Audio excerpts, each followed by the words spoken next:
Hello, this is Kevin with The Healthy Omnivore, and today we're on day 6 of the 7-day healthcare e-course. And you can kind of say we're trying to just bring everything together, finish up a real good week of developing a healthcare program that I hope is going to benefit you, not only look better, but feel better, and really create that vitality and longevity that you're looking for. So today what I wanted to do is, since we've already discussed putting together your shopping list and focusing on real high quality food and individualized nutrition and putting together a nutritional log, but then also healthy cultures, traditional foods, how food's your best medicine.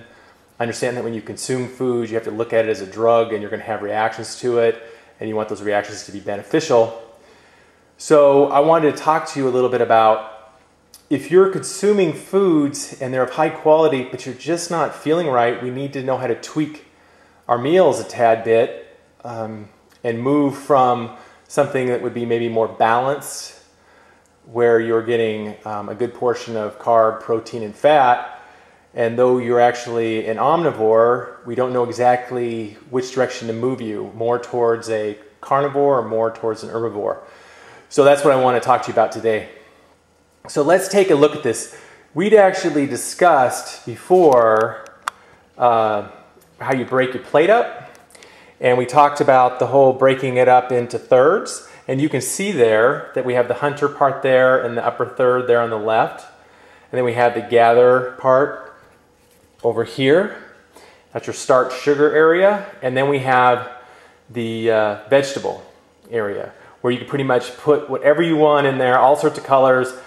That's just spring greens right there. And like I said, you could really fill that up with all sorts of color. But I just wanted to make a point and convey to you what are some options that you might have. So let's say you're not feeling that well. Your energy levels are low. You're having some blood sugar issues. Normally when that happens, my suggestion is to actually reduce the amount of carbohydrate. And that's going to be your starch sugar over here. So, because if you're comfortable with the amount of protein fat you're consuming, the next thing I'd look at is that I would reduce the amount of starch. So I'd cut that into, like, let's say half or 2/3, and then just see how that goes. Now, the other option is, how fat is the protein you're consuming? Let's say you're a big chicken person, you really like your poultry, and you've been told that, oh, you only want to consume chicken breasts, so that's what you're doing, but you're just finding your energy level isn't good, you have to eat like every 2 hours. So what I'd recommend is I'd move to thighs and legs, move to the dark meat. And if you're consuming a high quality animal product and you're happy with the quality of the farming behind the animal, it's free range, free roaming, you're happy with the diet of the animal and the health of the animal, I'm not going to tell you not to consume the skin. If you want to consume the skin, I would consume the skin. Now, we don't talk a lot about portion size initially, but at that point, if you are doing a lot of skin, then you're probably going to want to reduce the amount of food you're consuming as far as your protein and fat. But anyway, those would be the two recommendations that I would recommend if you're having energy issues. Now, if you feel sluggish, you just feel like digestively, wow, then I'd go the opposite direction. I would actually move from the fattier protein to a leaner protein. They're actually called purines. And so you would move from the darker turkey meat, the darker chicken meat, to the lighter turkey and chicken meat. You'd move from the salmon to, say, halibut. You'd move to leaner red meats. And just see how it goes. See, because I think that could actually be really beneficial. And you may not need to modify your carbohydrate at that point. The next thing you could do is you could say, well, I'm actually going to reduce the amount of the protein here, and I'm going to go ahead and keep this the same size and see how that goes as well. So you could reduce the size of the same food, or you could actually find something that is actually lighter and has less fat in it. Now remember, I am a big fan of telling you that you need to consume fat, so it just has to be of high quality. When it comes to your biggest bang for your buck, other than vegetables, these high quality fats is about as good as you're going to get. Most studies are going to show you, the better studies, are going to show you that you do need to consume the fat because that's actually what keeps you satiated. And like I said, they're just high in nutrients that you're not going to find anywhere else. Also, we discussed, let's say it's a season for a specific fruit that you really like, that you would yank this and then you would actually consume more of this, and then you could add this at the end. So you would add your fruit at the end. Remember, you do not want to double up starch and sugar. Now, if you find yourself moving more towards somebody who doesn't do well with the fattier proteins and you do well with the starches and the carbs, you may be somebody later on, once you determine that you can get away with a starch and a sugar. But most people are going to probably find that they want to initially do one or the other and not both. All right? Now, if you feel like you want to add some extra fat, you obviously have the extra virgin olive oil, and then you also have your organic butter. All right? So you could add that either to your potato or your greens. And so this is just another idea here. So instead of going more of a sweet potato yam, we're doing red potato for our starch sugar. And once again, it's just another type of protein fat that you would hunt for. And then these are spinach leaves. But once again, you know, the more color, the better.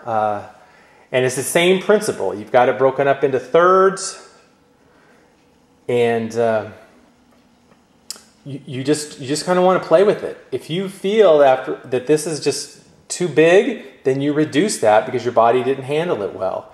If you're doing 2 small red potatoes and you're like, wow, for just that part of the day that just still seemed like too much carbohydrate, then you reduce it. It isn't necessarily that it's bad. It might be a challenge for you because of the amount and how much sugar. And personally speaking, I think that's where most of accelerated aging and degenerative disease comes from, is too many sugar responses, too many blood sugar challenges, too much insulin rushing through the body, and long term, that chronic attack on, it ends up being a long-term attack on our health, and it really knocks our hormones out of whack. It causes issues with obesity, diabetes, metabolic disease. So that's really the most important thing, and that's why I really want you to focus on that nutritional log, because you need to be able to balance out your blood sugar levels. Now, this would be like for breakfast. So here I have a couple eggs, and then I have a gluten-free bread.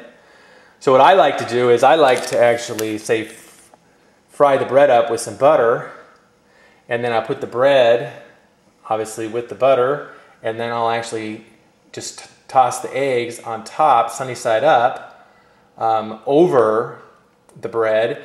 Or you could scramble it and then go ahead and throw your greens in. And obviously, if you have tomatoes, onions, whatever it may be, then you're covered.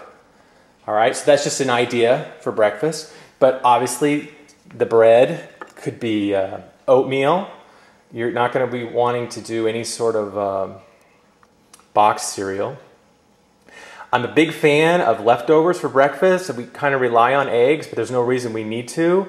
So if you consumed a great meal the night before, there's no reason you can't use your protein fat from the night before for your breakfast.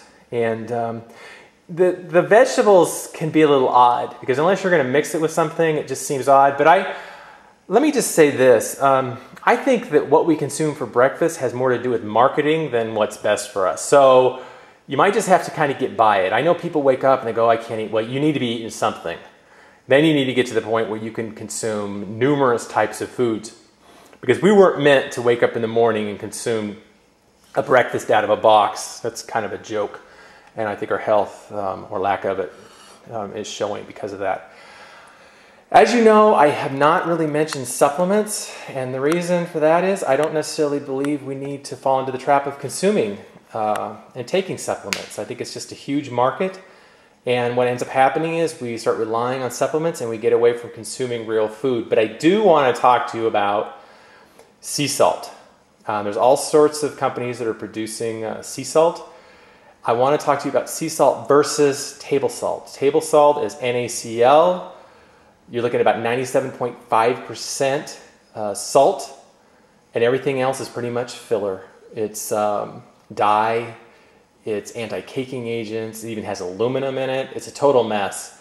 And I can't even believe it. Even on the Mayo Clinic, they're trying to say that really the only difference between table salt and sea salt is the taste, which is just ridiculous. When have we ever done better when something was refined? Initially, they refined flour, and that's just been killing us ever since. They took so much out of that flour. It's just practically a non-food, full of calories. I mean, they enrich it, but it's nowhere near enriched to what it used to be. Plus, they took the fiber out. Now we're being just lambasted with a ridiculous amount of high fructose corn syrup. We're being told it's the same thing as just regular sugar. And so now we're seeing it as fructose corn syrup, syrup. It's in everything. That's why you want to consume real foods, not processed convenience foods, because that syrup is in everything. It's like a huge carbon of corn. Anyway, but if you do sea salt, now you're consuming what's more natural, and it's about 84.5% salt. But then the rest is actually trace minerals, which is what we need. So you're losing that if you're doing regular table salt. And there's nothing extra added. It does have some iodine, and if you're concerned about that, it does have some. And you can find sea salt now that actually does have iodine. But let me say this, if you're doing a lot of iodine, I mean, now they're finding people that are actually... they're not having issues with goiter, but they're actually other extreme. They're having issues with hypothyroid, which isn't good either. And that's going to cause all sorts of challenges. So anyway, definitely recommend that you get some natural sea salt. Once you do that, you're going to find when you go out and eat at a restaurant, say barbecue or something like that, you're going to start holding water, because this salt filters through your body very, very well, very, very quickly. But table salt, NaCl, does not. So my recommendation would be to completely get away from NaCl, which is the table salt. Okay, we've not talked much about water. I have some links on my website that talk a little bit about water. And hydration, I've studied this a lot, and I've kind of come to this conclusion. You need to stay hydrated, but how are you going to do that? And I'm not even going to say you need to consume 64 ounces, half your body weight. I've heard all sorts of stuff. But you are going to need to consume water throughout the day. Even if you're not sweating, you need to consume, because your body actually is dehydrating in many different ways, not just through what you're eating and what you're drinking, but just breathing. So you do need to drink water throughout the day, even if it's just sipping. If you do start perspiring, you are going to need to consume more. Okay, but the three ways I look at how you need to determine what type of water you're going to purchase, or actually purchase and drink, would be your health, finance, and environment. So your health, I've kind of come to the conclusion that if you don't, it's really tough to know if you're buying anything in a plastic bottle is anything better than you can get out of a tap and filter yourself. And because Coke and Pepsi both have their own lines of water, bottled water, why even go there? I would just look into a filter water system. We have one. Unfortunately, it doesn't deal with fluoride, but it is what it is. Most people will move to reverse osmosis. I don't like that, because then there's nothing left. It's like practically distilled. Then you have to add nutrients into it. You want your water to have a little bit of hardness to it. You don't want it to be completely soft. So you can just filter it as it comes out of your tap, or you can get it out of filtered out of your refrigerator. You're going to, and that brings us to the next thing, is you're going to save so much money. I mean, people are paying $6 to $10 to even more dollars per gallon of water. It's ridiculous. I mean, it's just ridiculous when the quality can be just as good out of the tap if you filtered a tad bit. And if you're comfortable, you could, say if you don't even filter it, you can just let it sit out a while and the chlorine will dissipate. I mean, that's one of the major concerns. You don't want to be pumping a bunch of chlorine into your body. I mean, obviously there are other things, but there's very inexpensive type of filtration systems out there. You do not have to attach to your sink. You can actually just pour them into something that holds like a gallon of water, and that's fine. You'll see a difference in taste, and you'll be saving yourself a ton of money. And then the last thing is the environment. Certainly people recycle the plastic, but they're not recycling it very well. And plastic is not biodegradable at all. It's going to practically last forever. And a lot of it's ending up and polluting not only our land, but predominantly our oceans. It ends up in the rivers, creeks, lakes, and ends up in the ocean, and it's creating like practically a landmass. And it's funny because if you try to start Googling that, you'll see some people saying that the landmass is like 2 times the size of the state of Texas. And then you'll see some that's like, say it's like a portion of the size of Texas. Then the scientists will come out and say, no, it's only 1% the size of Texas. But either way, obviously, anything the size of Texas is going to be too big when it comes to pollution. And we just need to be aware of that. And so there's just no reason to do plastic anymore. So we drink out of glass at home, and then there's all sorts of hard plastic surfaces that you can drink out of that aren't going to be leached and cause you problems in the future. So you can look into that as well. But that would be my recommendation. Okay, so what we've learned today, how to better combine our meals to improve our energy levels and how we digest the food. And then also a little bit about sea salt, replace table salt.